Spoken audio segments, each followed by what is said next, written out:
Hi everyone, today we're broadcasting at the National Museum. Our topic is the legacy of Abai Kunanbayev and Alash movement. At first glance, they seem to belong to different eras. Abai is a late 19th century philosopher, and Alash represents early 20th century political storm. But in reality, the Alash movement is a direct political manifestation of the Abai's philosophical evolution. And now, let's trace this connection. In his famous words of edification, Abai diagnosed a deep crisis. He saw that the Kazakh society was trapped in the social stagnation under the Russian Empire's colonial system.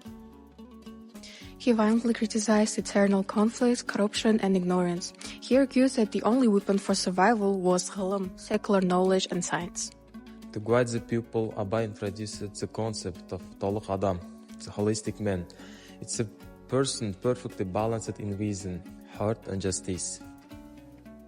It wasn't just a poetry, it was a major shift from divided tribal thinking to a stronger sense of the national unity.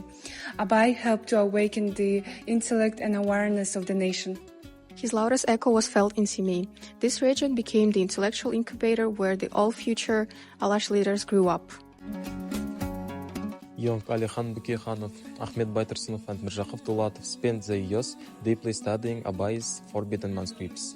In fact, Alikhan Bukikhan institutionalized the Abai's legacy in 1909. He gathered his works and published his first official collection of poems in St. Petersburg. By doing this, Alikhan Bukikhanov gave the nation its voice, and Abai Kunanbayev became the ideological godfather of the Alash intelligence.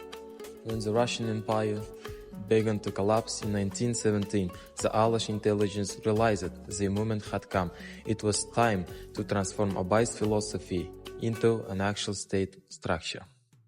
Mirzakhov Dulatov, prominent Kazakh educator, he published his explosive poetry, Oyan Kazakh, Wake Up Kazakh. The title itself was a direct, screaming continuation of Abai's call to defeat ignorance.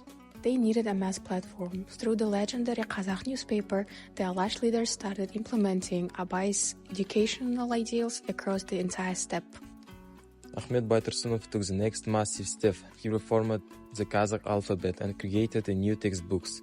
He understood that a nation cannot be truly a nation without its own modern language and schooling system. But the Alash Orda went even further than the cultural reform. They took Abai's individual concept of Toluk Adam and scaled it up to the level of entire state. They designed a highly progressive political program for a modern, secular, and democratic autonomy. They were completely over their time. Their program wasn't just about politics. They fought firstly for collective land rights, independent judicial system, and even the gender equality.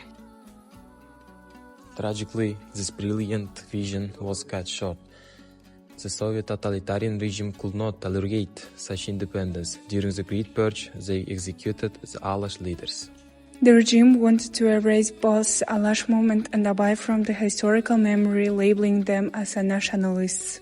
But history proved that ideas cannot be shot. The intellectual chain that started with Abai and moved through Alash formed the unbreakable core of Kazakh modern statehood. The National Museum doesn't just store the dusty relics or old papers. It reminds us that their legacy isn't just a history, it is a continuous living responsibility for our generation.